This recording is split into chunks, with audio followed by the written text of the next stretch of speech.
시청자 여러분 안녕하십니까. 명쾌한주 김현선입니다. 본격 시사 토크 명쾌한주가 편안한 주말 오전 여러분과 함께합니다. 한 주간의 뜨거운 이슈를 명쾌하게 정리해보는 시간 명쾌한주는 제주 MBC 유튜브 채널을 통해서도 시청하실 수 있습니다. 명쾌한주의 방송 내용은 제주 MBC와 제주의 소리 홈페이지에서 텍스트를 통해서도 다시 확인하실 수 있습니다.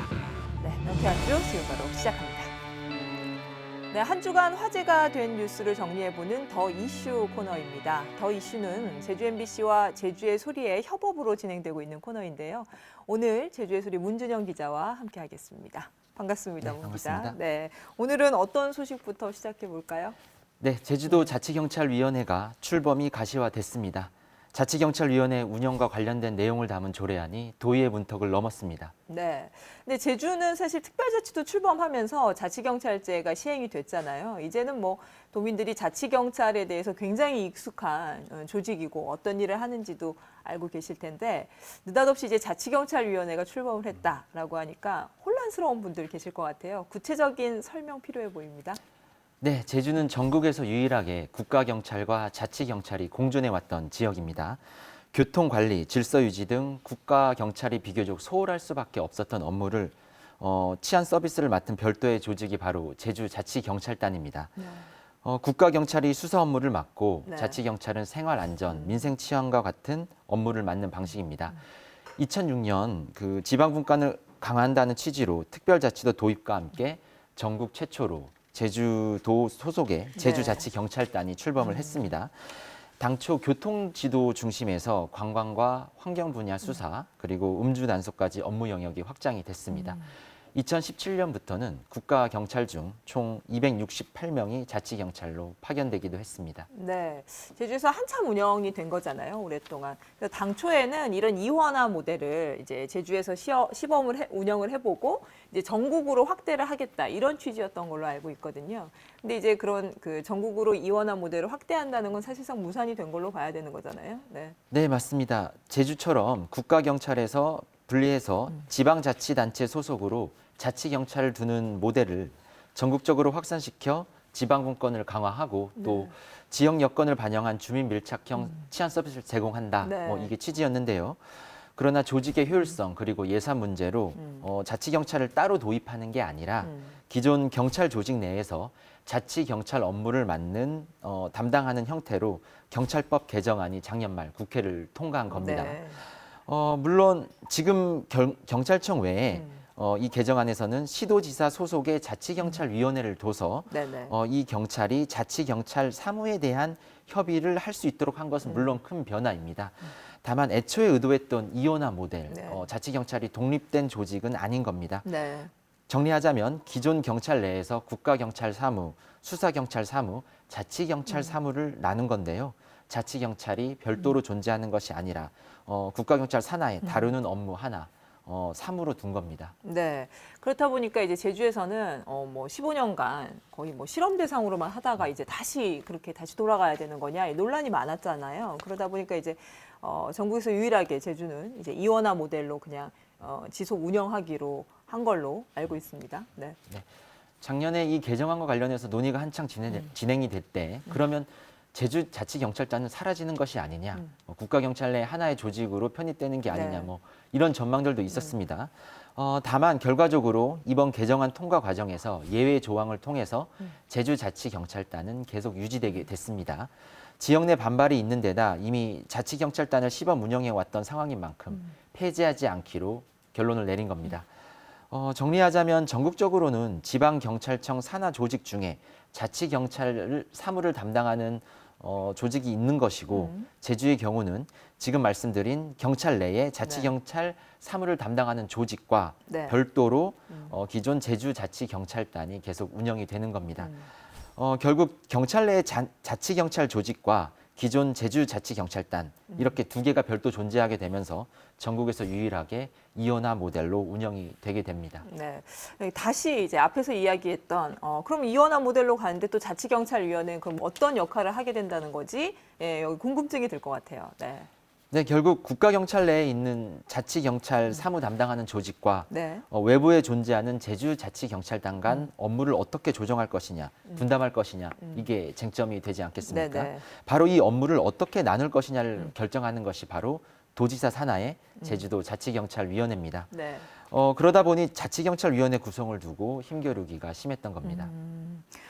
자치경찰위원회가 이제 그 업무 영역을 나누는 거기 때문에 사실 이 자치경찰위원회의 위원을 어떻게 구성할 건지 그리고 이 운영을 어떻게 할 건지 이런 부분에 대해서 당연히 국가경찰과 자치경찰의 어떤 이해관계에 따라서 서로 주장들이 많을 수밖에 없잖아요. 실제로 이제 조례 이제 초안을 작성하는 단계에서 그리고 이제 심사하는 과정에서 갈등이 상당했던 걸로 알고 있습니다. 네, 네, 맞습니다. 국가경찰 내부에서는 이 조정 과정에서 그럼 그동안 하지 않았던 업무를 자치경찰단이 국가경찰에 떠넘길 수 있는 것 아니냐 뭐 네. 이런 우려를 해왔던 겁니다. 그리고 국가경찰의 의견을 제대로 청취하지 않고 조례를 제주도 단독으로 주도하고 있다는 문제 제기가 있었습니다. 네, 네.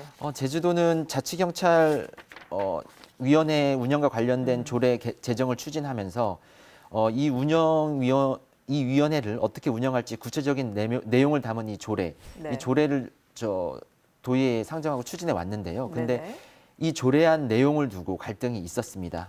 구체적으로 가령 자치경찰의 사무의 구체적인 내용, 범위를 변경할 경우 도지사와 제주경찰청장의 의견을 들을 수 있다. 이 조항이 있는데요. 제주경찰청장의 의견을 들어야 하느냐, 들을 수 있느냐, 둘 중 어느 것으로 해야 되느냐가 어떤 논쟁거리였습니다. 그렇겠네요. 다시 말해서 제주도가 제출한 조례안은 제주경찰청장의 의견을 들을 수 있다. 이런 임의 규정인데 이게 아니라 들어야 한다. 이런 의무 규정으로 바꿔야 한다는 게 국가경찰의 입장이었습니다. 네. 합의제 기관인데 제주경찰청장의 의견을 듣지 않고 사무를 조정해 버리면 자치경찰 업무 중 국가경찰이 어떤 받고 싶지 않은 혹은 받기에 적절하지 않은 업무가 떠넘겨지는 네. 것 아니냐 이런 지적이었습니다. 그래서 뭐 조례안이 이제 도의회를 통과를 했으니까 어떻게 조정이 된 건가요? 예. 네. 최대 쟁점이 된 조례 문구, 자치경찰위원회 사무조정 과정에서 경찰청장의 의견을 들을 수 있다가 아니라 청취해야 한다. 이렇게 합의가 된 겁니다. 그러면서 도의회를 통과하게 됐는데요. 전국에서 유독 제주 지역이 이 자치경찰위원회를 두고 신경전이 참 심했습니다. 네. 어쨌든 이번 조례가 도의회를 통과한 것을 계기로 두 조직이 서로 싸우는 모습이 아니라 잘 협력을 해서 애초에 도입 목적인 지역 상황에 맞는 생활 속 치안 서비스가 잘 정착됐으면 합니다. 네. 아무튼 뭐 우여곡절 그때 청취해야 한다 뭐 이런 식으로 조정은 됐는데 예, 좀 지켜봐야겠네요. 뭐 어떻게 운영이 되고 잘 정착이 되는지. 네. 다음 소식으로 넘어가 보죠. 네. 네, 다음은 제주 드림타운의 카지노 이전 소식입니다. 드림타운의 카지노 이제 확장 이전하는 게 도의회를 통과를 했어요. 네. 네, 맞습니다.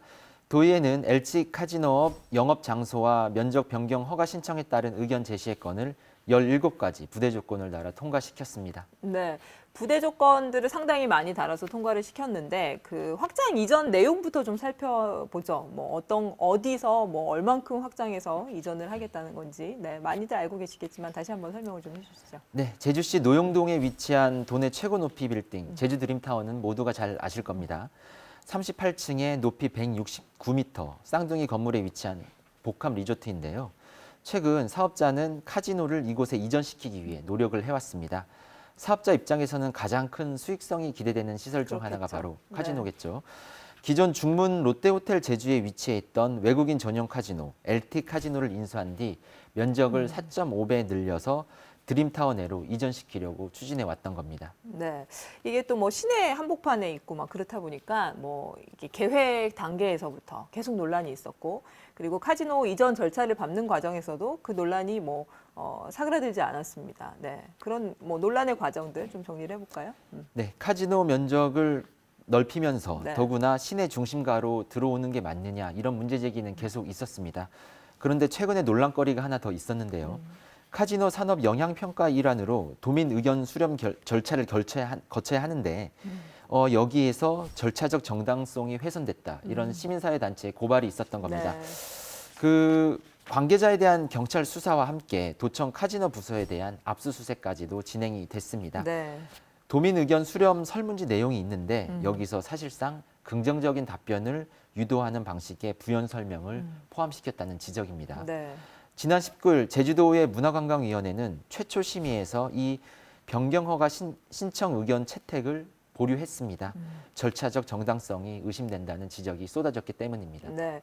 제주 MBC에서도 이제 도민 의견 수렴 과정의 문제라든지 카지노 역량 평가 자체가 워낙 부실하게 설계되어 있다는 문제라든지 여러 문제들을 계속 저희가 보도를 해왔습니다. 근데 이제 롯데 관광개발 측에서는 뭐 절차대로 규정대로 진행을 해왔다. 이 입장에는 변함이 없는 것 같아요. 네.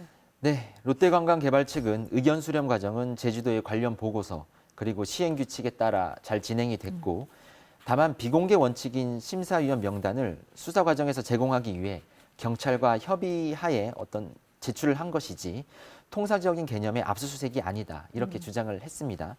또 이 카지노 임직원들까지 기자회견을 열어서 하루빨리 출근하게 해달라며 조속한 이전 허가를 요구하기도 했습니다. 네. 반면 제주참여환경연대는 도민과 행정을 기만하는 행위로 어떤 기업의 어려움을 이유로 이런 것들을 인정하고 넘어가서는 안 된다.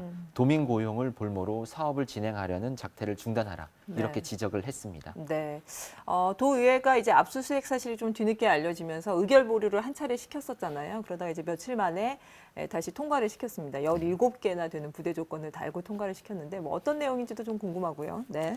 네, 우선 지난 24일 도의회 문화관광위원회 입장을 보면 LT 카지노 영업장소 면적 확장 변경은 관광객 유치, 고용 창출, 세수 확대 이를 통해서 어떤 관광 진흥, 지역 경제 활성화에 기여할 것으로 예측된다. 네. 다만 카지노 시설이 학교와 주거 밀접 지역에 위치한 어떤 복합 리조트 내로 확장하고 있어서 주거권, 학습권, 각종 범죄 발생 등 사회적 부작용이 우려된다는 입장을 밝혔습니다. 그러면서 부대 네. 조건으로 도민 고용 80%, 네. 지기별 도민 고용 비율 준수, 청년 고용 80% 유지, 장애인 의무 고용 규정 등을 준수하도록 했습니다.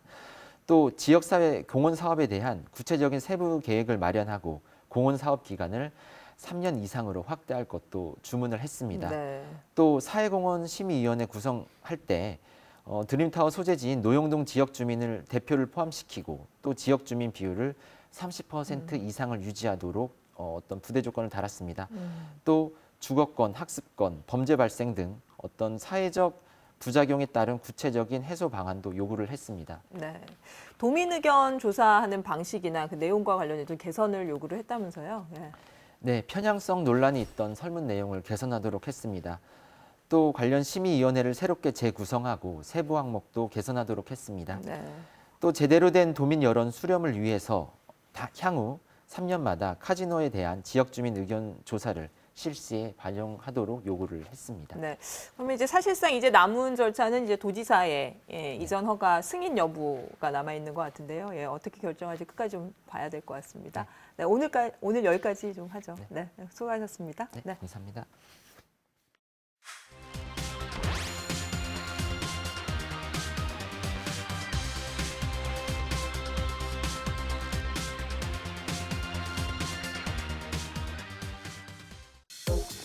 네, 오늘 이슈토크에서는 제주국제자유도시개발센터 JDC에 대한 이야기를 패널들과 함께 나눠보도록 하겠습니다. 반갑습니다. 반갑습니다. 네. 최근에 이제 JDC에서 비축 토지 매입 과정에서 가격을 이제 임의 조정했다는 정황이 드러났어요. 그게 이제 국토부 특정감사에서 드러났는데, 우리의 정리맨 고재일 기자께서 그 얘기를 정리하는 것부터 시작을 해보죠. 어떤 예. 내용이었나요? 그 JDC가 보면은 그 전에는 이제 6대 선도 프로젝트라고 해가지고 도내의 6개 지역에 거대한 덩어리 6개를 본인들이 이제 매입을 해가지고 여기를 이제 개발자를 연결해서 개발을 하는 그런 방식으로 사업을 진행을 해왔습니다. 네. 사실 이제 6대 선도 프로젝트가 끝난 마당에서 이제 새로운 프로젝트를 추진하기 위해서는 대규모의 땅이 필요하거든요. 그래서 2017년에 한 495억 원 정도의 비축 토지를 조천읍 와을리 일대에 한 31만 제곱미터를 매입을 했는데 9명의 토지주 가운데 일부 토지주의 매입 가격에 대해서는 감정평가보다 높게 그리고 일부 토지주는 낮게 매입을 해가지고 결과적으로 몇몇 토지주들이 증여세를 굉장히 낮게 신고하거나 이렇게 탄로하는 그런 정황이 아까 말씀하신 대로 이제 국토부 특정감사에서 드러났죠. 문제는 뭐냐면 이 업무를 담당한 직원 그분 계좌에서 이 정체불명의 이 괴 자금이 170차례에 걸쳐서 1억 6천만 원 이게 입금이 됐다고 하니까 결국 지금 이 부분에 대해서는 JDC가 경찰에 수사를 의뢰를 한 상황이고 어쨌든 이 결과에 따라 가지고 이거는 좀 굉장히 커질 수가 있는 그런 상황인 것 같습니다. 어떠셨어요, 의원님? 그 특정감사 내용. 뭐 아까 고 기자님 잘 말씀해 주셨는데 문제는 그겁니다. 그 9명의 그 토지주가 그 담당 직원과 친인척 관계라는 게 좀 중요한 부분이고 그리고 그 이면에 뭐 아직 경찰 조사가 정확히 이루어지고 있지만 1억 6천에 대한 그 자금 흐름에 대한 부분이 좀 논쟁이 될 것 같고요. 그동안 JDC 같은 경우는 비리가 좀 많았습니다. 뭐 예를 들면 공금 유용, 카드 깡의 사례도 있었고요. 그리고 그 경력 직원을 채용함에 있어서 뭐 지원서 허위 작성, 그리고 면세점 그 납품과 관련해서 갑질 비리, 그리고 국제학교 직원들에 대한 이제 학비 지원 문제, 여러 가지 문제점들이 있는데 중요한 부분은 이제 감사의 한계, 어찌 보면 도덕적 해이 이런 부분들이 전체적으로 산재해 있기 때문에 이런 문제들이 계속 발생하지 않나 그런 생각을 하고 있습니다. 뭐 저도 이제 기억나는 것들이 이제 자회사, 뭐 제인스죠, 국제 네. 영어 교육 도시 관련 자회사에서 이제 뭐 그 공금 유용하는 경우들도 있었고, 뭐 친척들한테 이제 일감 몰아주는 것들도 있었고. 그래서 뭐 2013년대에는 국토부 산하의 어떤 공기관들 중에서 그런 어떤 청렴성 뭐 이런 것들이 굉장히 낮은 걸로 평가가 되기도 했었어요. 그래서 이후에 사실은 좀 그래도 예전보다는 좀 개선되는 측면들이 있어 보이긴 합니다만 잊을만 하면 이렇게 계속 터지는 문제들이 있는데 특별히 좀 구조적으로 이제 뭐 저희 같은 뭐 도청이나 이런 데들도 뭐 감사위원회도 있고 뭐 의회에서 감시도 받고 뭐 이런 부분들이 있는데 JDC 같은 경우에는 그런 부분에서 조금 자유로운 거 아닌가. 그래서 뭐 이런 문제들이 벌어지는 거 아니냐. 이런 시설들도 있거든요. 좀 구조적으로는 어떻게 보시나요? 그러니까 저는 이번에 토지 비축 토지 이 감정가 관련한 논란을 지켜보면서 아마 2010년 이전이었던 것 같은데 예전에 그 JDC 감사를 역임하셨던 분이 JDC가 헬스케어 타운 사업을 조성을 하면서 이게 감정가보다 7배나 높은 가격에 토지를 매입하려 한다라는 어떻게 보면 그 내부 고발을 하셨다가 이분이 해임이 된 사례가 있었습니다. 그래서 이게 좀 약간 떠오르더라고요. 그래서 이 비축 토지 매입이라든가 이 사업자를 연결시키는 과정 그리고 이후에 혹시 뭐 이제 자체 개발하거나 기반 시설을 만드는 과정에서 내부 감시나 통제 기능이 어느 정도 이게 굉장히 확실하게 서 있지 않으면 굉장히 어려운 구조겠구나라는 그런 생각이 많이 들더라고요. 저는 JDC와 관련해서 최근에 이제 문제가 되고 있는 LH 건과 같이 연계해서 말씀드리고자 하면 JDC 같은 경우는 준시장형 공공기관입니다. 이 얘기는 뭐냐면 공익의 목적보다는 수익 사업을 함으로 인해서 뭔가 프로젝트 사업들을 하게 돼 있거든요. 그래서 이런 구조적인 문제에 가장 그래도 현명한 그 감시 감독할 수 있는 기구가 그 개발센터 내에 상임이사라는 게 있습니다. 상임이사. 그러면 상임감사죠, 정확히. 상임감사를 제대로 임명을 해야 되는데 소위 말하는 낙하산 인사라고 하죠. LH 같은 경우도 뭐 이건 언론에 나타난 얘기지만 대선 때 이제 미디어 특보를 했던 분이 지금 상임감사로 가 있고요. JDC 같은 경우도 지금 현재 감사님이 그 민주당 서울시당 사무처장 출신입니다. 그래서 이런 부분들이 과연 그분들이 전문성이 있을까? 그리고 그런 내부적인 낙하산 인사가 됨으로 인해서 그 통제가 사실 어렵다고 보고요. 이런 부분들이 앞으로 우리 JDC뿐만이 아닌 국가 공기업에서 여러 가지 통제할 수 있는 그런 제도 개선도 필요하다고 저는 봅니다. 상임 감사님이 그 뭐 예를 들어서 대통령의 선거 캠프 특보였다든가 관련인이었다라는 거는 비단 뭐 지금에서 나타난 문제는 아니고 예전에 구조적으로. 박근혜 정부 때도 그랬고 이명박 정부 때도 그게 똑같았던 겁니다. 그게 근데 그 관련해서 이제 좀 보면은 사실 이사장의 리더십 문제도 한번 좀 지켜봐야 될 것 같은데 사실 이제 뭐 임기를 다 채운 이사장이 생각해 보면 그렇게 많지가 않습니다. 그랬나요? JDC가 네. 예, 예. 그러니까 김한욱 이사장 같은 경우에 원래 이제 임기보다 좀 오래 하긴 했죠. 보통 보면 이제 정권 바뀌면 항상 이사장 물갈이 하고 그 예전에 김경택 이사장 같은 경우에도 MB 정권으로 그러니까 노무현 정권에서 MB 정권으로 바뀌면서 본인은 임기 채우려고 하다가 버티다가 결국 특정 감사를 받게 해가지고 결국 물러나셨거든요. 사실 이사장직을 역임하셨던 분들을 보면은 거의 뭐 정치인, 고위공직자, 그러니까 좀 명단을 좀 봤어요. 정종환, 진철훈, 변정일, 김한욱 이런 분들이 하시다 보니까 물론 그분들의 업적을 폄훼하는 건 아닙니다만은 저분들이 과연 공공기관의 수장으로서 이사장으로서 과연 제 역할을 할 수 있을까라는 것에 대해서 좀 의문이 들 수밖에 없고 이사장의 리더십이라든가 이사장의 령이 서지 않는 좀 그런 구조적인 측면도 분명히 있는 것 같고 상임검사 얘기를 해주셨잖아요. 상임검사만큼 중요한 게 또 약간 이사회거든요.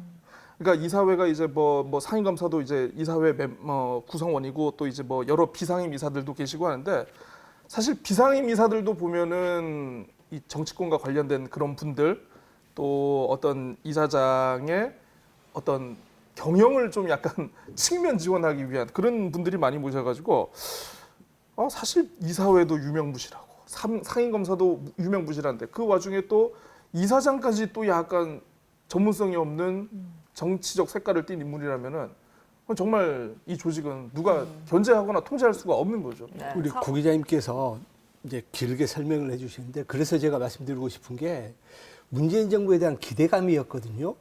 과거에 그런 적폐가 있었다고 하면 이 문재인 정부에서는 그런 문제점이 있는 부분에 대해서는 우리 국민들이 납득할 만한 그런 임명을 하면 좋은데 계속 이어지고 있잖아요. 그래서 이 정부도 똑같은 정부다라고 말씀드릴 수밖에 없는 겁니다. 오늘 준비 많이 하셨나 봐요, 김 의원님. 예? 아닙니다.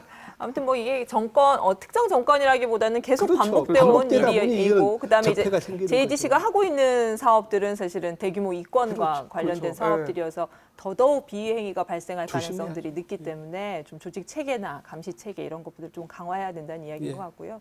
아무튼 뭐 이런 뭐 잊을만 하면 툭 터지는 비위 때문인지 JDC의 어떤 사업 내용이나 뭐 이런 것 때문인지 JDC가 지금 설립된 지 뭐 20년 예. 그렇죠. 정도 예. 됐죠. 예, 그런데도 불구하고 도민사회에서 그렇게 그 JDC를 바라보는 시선은 높지만은 않습니다. 그래서 뭐 때때마다 선거 때만 되면 뭐 제주도로 이관하라는 소리도 계속 나오고 이게 어렵다는 걸 알면서도 나오는 이유일 텐데 자 도민사회에서의 어떤 시선이 곱지 않은 이유에 대해서 조금 더 들어가서 이야기를 좀 해보죠. 예, 도대체 무엇 때문일까? 예, 분석을 좀 해봤으면 좋겠습니다. 그 JDC가 이제 여러 가지 사업을 20년 동안 해오면서 가장 크게 이제 내세운 부분이 일자리 창출과 도민 소득 향상에 기여를 한다고 했는데 말은 좋습니다. 하지만 그동안 우리 JDC가 해왔던 여러 가지 행태를 보면 개발의 논점이 있거든요.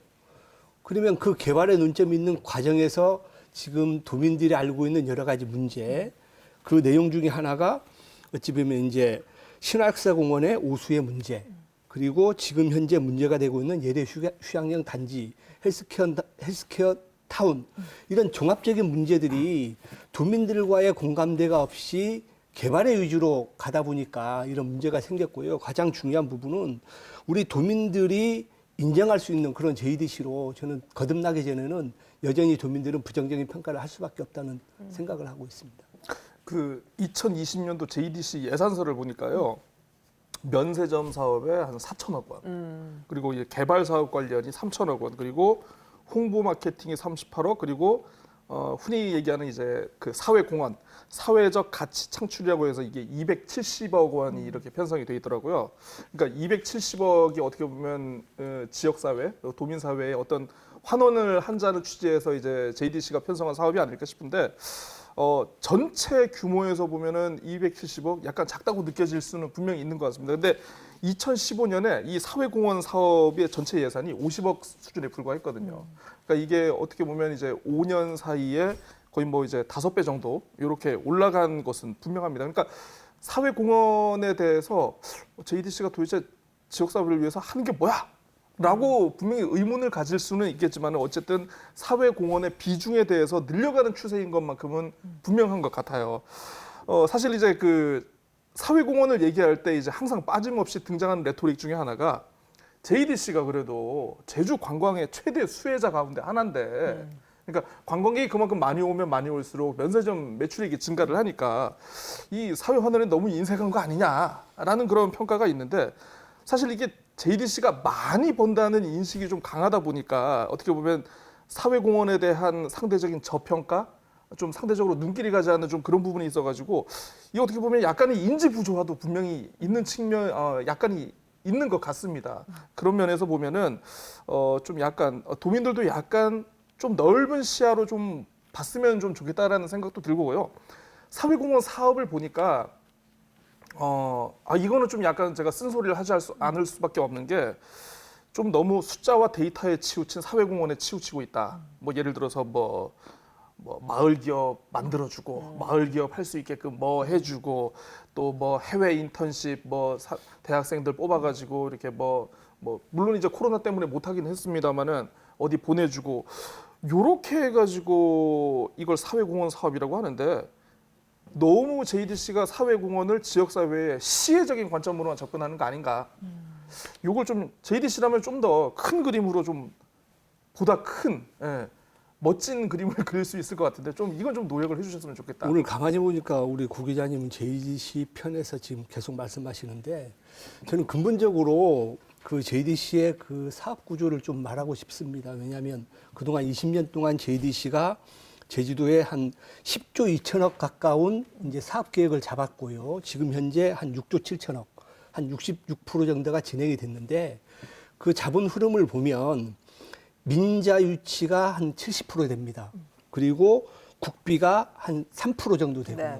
그리고 JDC가 투자한 부분이 한 25% 정도 되는데 문제는 지금까지 수익 구조의 가장 큰 포지션이 한 2조 1천억 정도 됩니다. 수입 구조가 그 미래전략 용역 보고서에 제가 근거해서 말씀드리는 건데 그 2조 1천억 원 중에 가장 큰 포지션을 차지하는 게 면세점 수입입니다. 1조 4천억 정도가 돼서 이 금액이 어찌 보면 가장 큰 수입원이거든요.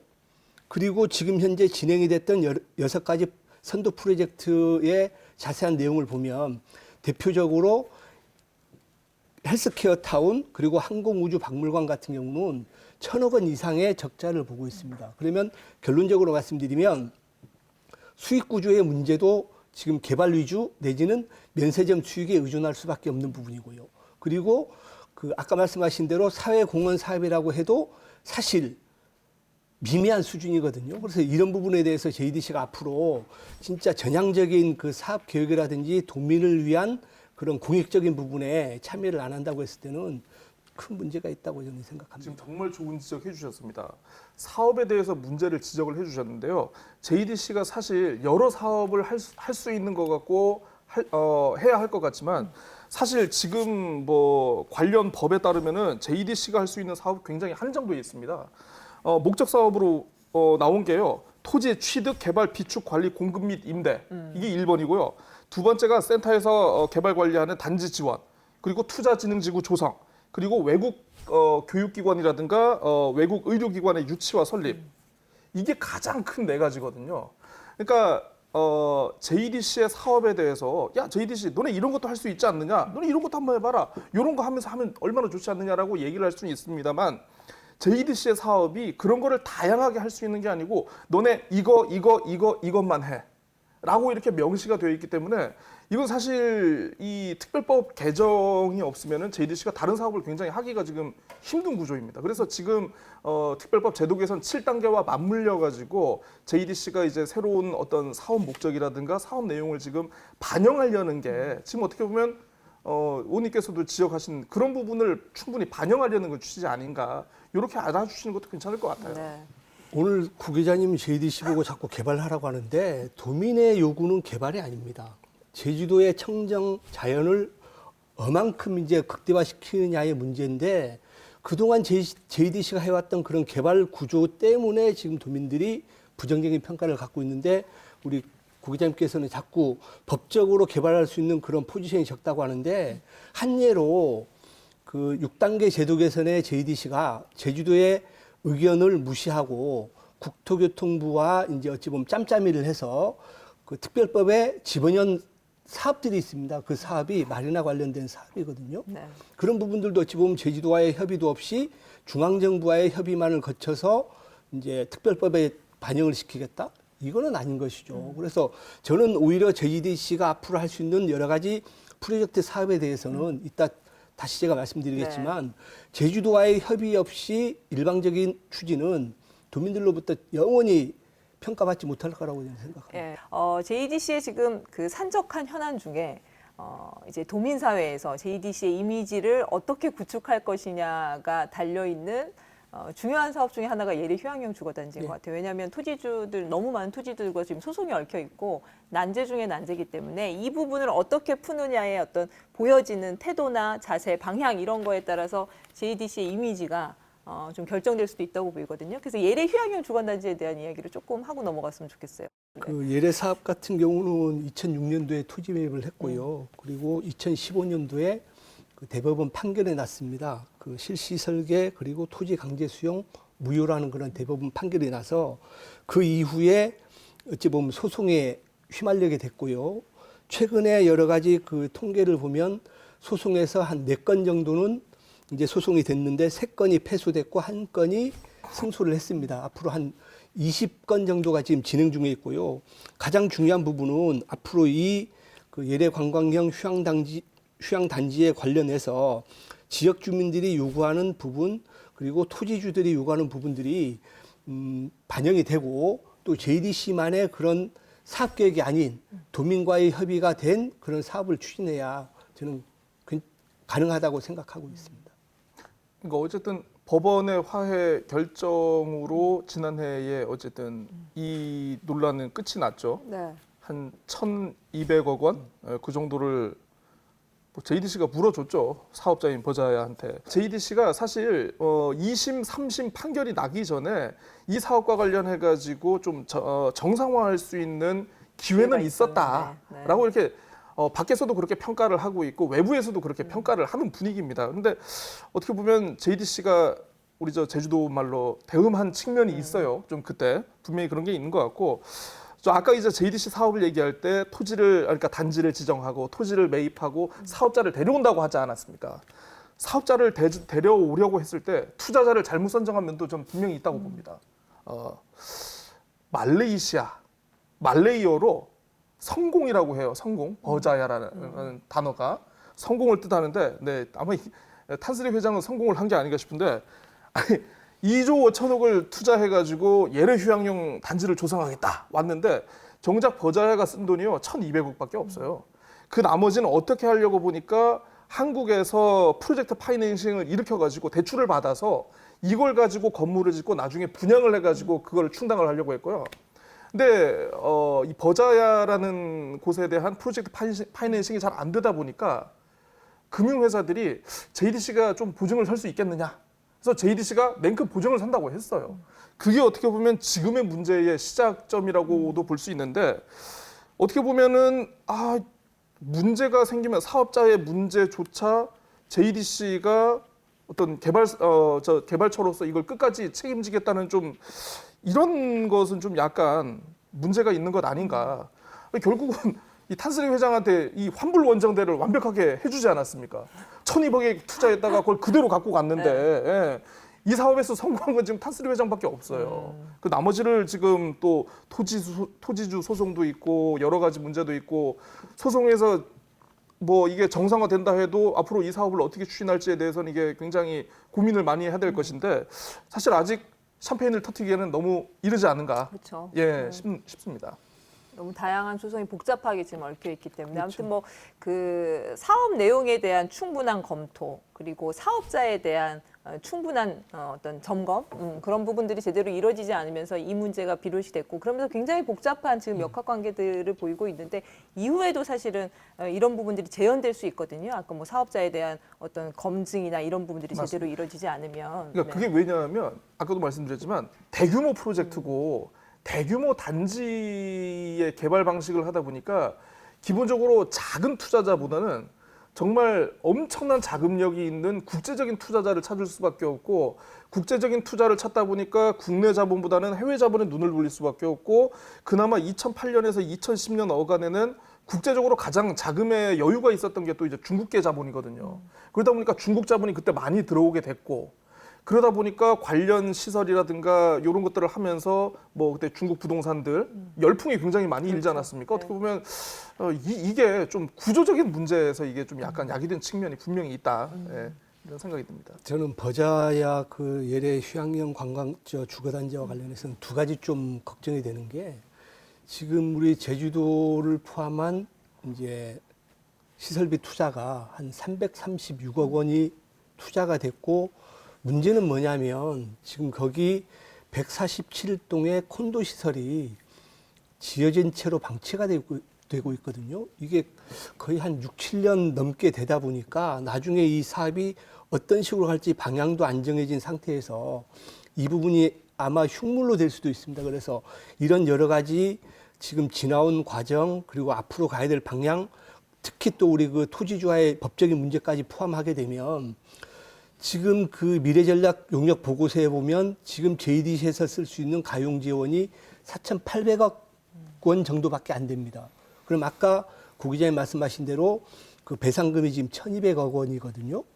그러면 가용 지원의 거의 3분의 1 수준을 배상금으로 줘야 되는 상황에서 과연 JDC가 앞으로 원하는 사업을 할 수 있을지, 특히 JDC 같은 경우는 문제는 뭐냐면 2016년도 이후에 출연금이 거의 없습니다.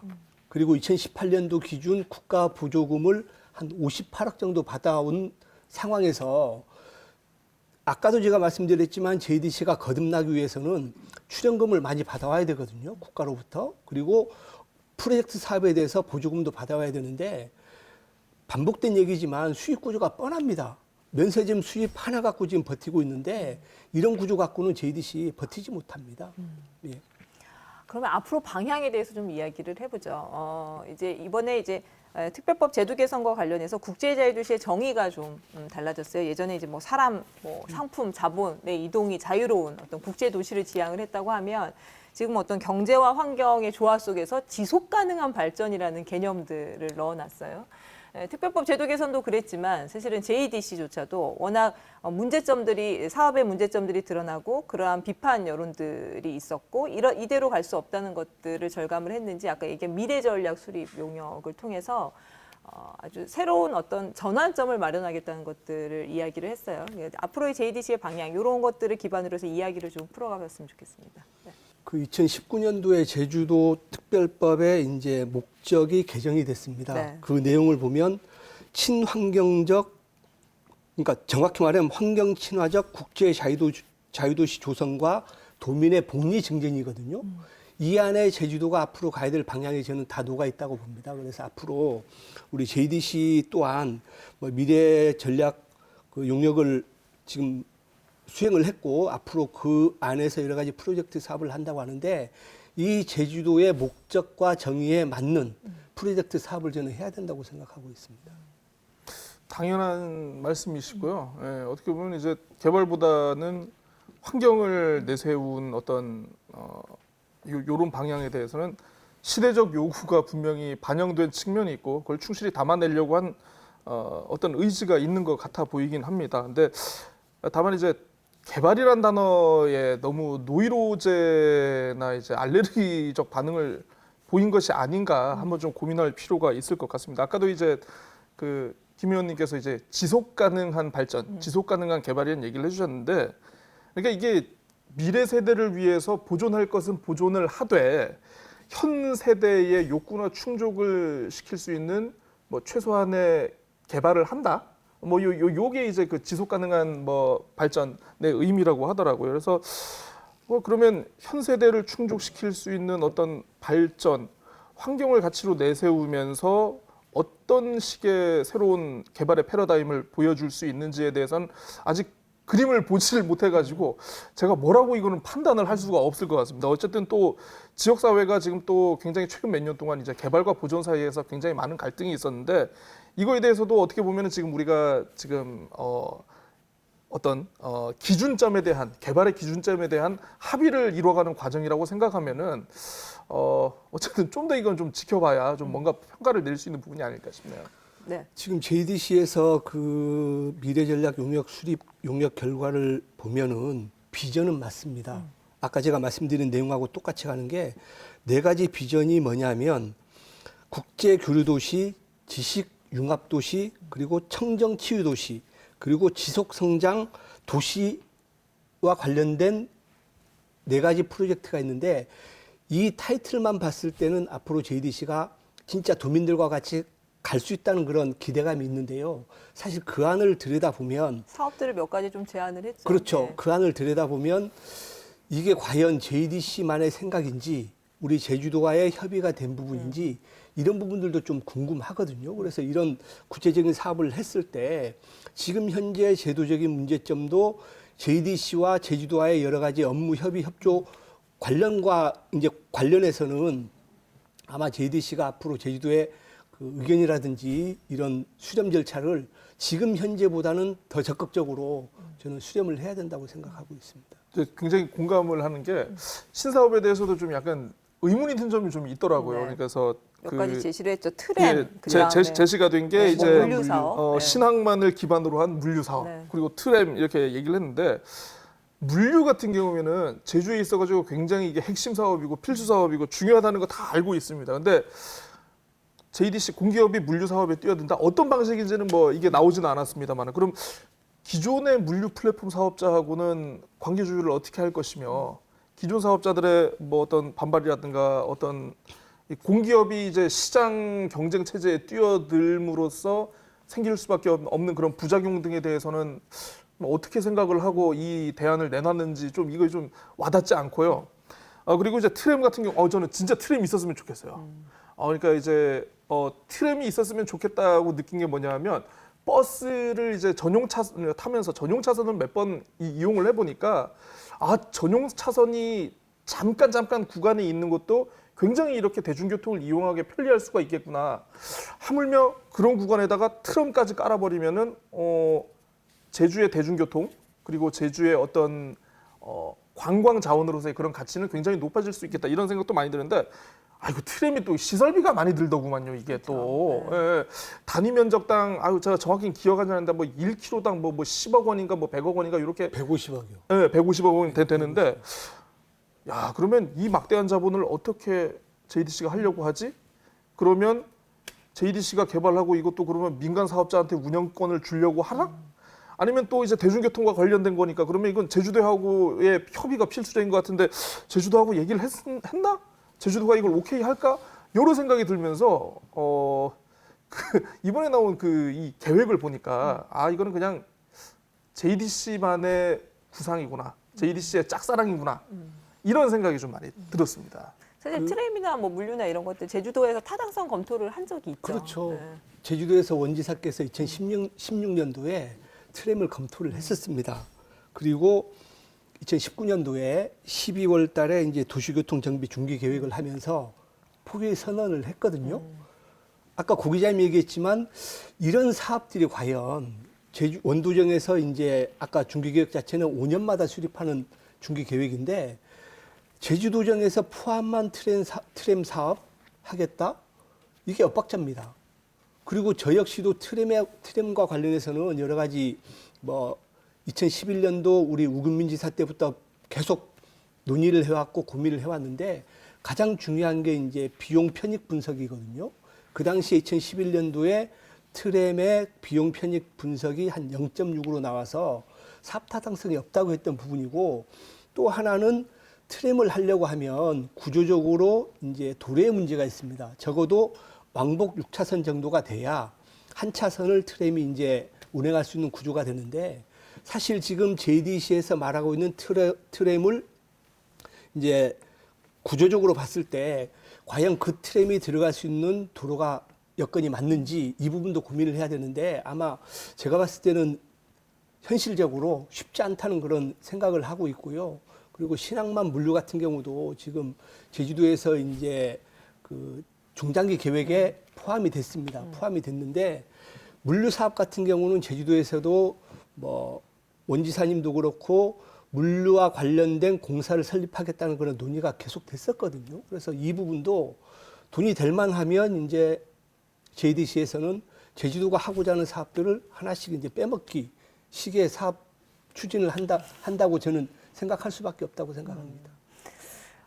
이제 트램이나 물류나 기존에 이제 국제제휴도시 개발센터가 해오던 사업과는 훨씬 더 도민사회에 미치는 그렇죠. 영향이라든지 이제 아무튼 도민들이 느끼는 체감이 훨씬 더 강한 변화를 줄 수 있는 사업들이다 보니까 아까 계속 얘기하는 어떤 제주도와의 협의 이 부분이 되게 중요할 것 같은데 지금 뭐 맞습니다. 정책 협의를 하기는 하잖아요. 근데 이런 부분들을 어떻게 하면 조금 더 좀 생산적으로 논의하고 교감을 형성하고 이런 부분들을 제도적으로 가져갈지 이런 부분에 대한 아이디어들도 좀 이야기를. 그러니까 가장 중요한 부분이 이제 도와 JDC 간의 정책 협의가 중요합니다. 근데 그런 의지가 아직까지는 미흡하다고 보고요. 그래서 이런 부분들을 그 제주도 특별법에 그 제도 개선에 반영 요구를 했는데 안 된 부분이 뭐냐면 여러 가지 개발 사업을 함에 있어서 도지사의 승인이 필요하다는 부분이 아까 협의 협력 관계거든요. 이 부분도 불수용됐습니다. 이게 국토교통부가 이제 반대를 했고 그 반대한 이면에는 저는 분명히 JDC 의견이 들어갔다고 보는데 이런 여러 가지 부분들을 이제 반영해야 우리 도민들도 그렇고 우리 집행부도 그렇고 협의 협조가 될 것 같거든요. 근데 막연하게 뭐 정책 협의회 같은 경우는 있긴 있습니다. 근데 유명무실한 그런 협의체가 되다 보니 구체적인 큰 프로젝트에 대한 사업들은 원지사와 문대림 이사장께서 협의 협조가 돼야 되는데 아마 이런 부분들도 뭐 형식적으로밖에 되고 있지 않다고 저는 생각하고 있습니다. 그러니까 정책 협의를 하기 위해서는 서로가 좀 서로를 어려워할 줄도 알고 서로의 위상을 좀 존중할 줄도 알아야 된다고 저는 생각을 하거든요. 뭐 물론 우리가 이제 JDC에서 대해서 얘기를 하고 JDC의 어떤 잘못된 점에 대해서 오늘 얘기를 하고는 있습니다만 가끔 보면은 굉장히 JDC라는 공기업 자체가 흑화돼가지고 도민들에게 비춰지는 그런 측면을 보면은 제주도에서 굉장히 조장한 측면도 좀 약간 방관한 측면도 그건 분명히 있습니다. 뭐 예를 들어서 뭐 JDC를 제주도 소속으로 이관을 해야 된다. 제주도 소속으로 이관을 하면은 개발 부문은 찢어가지고 개발공사로 넘기고 면세점은 뭐 관광공사로 넘기고 이런 얘기까지 제주도에서 막 나왔어요. 그러니까 그럼 어떻게 보면 JDC에 지금 근무하는 한 330명의 임직원분들, 이분들도 도민들이거든요.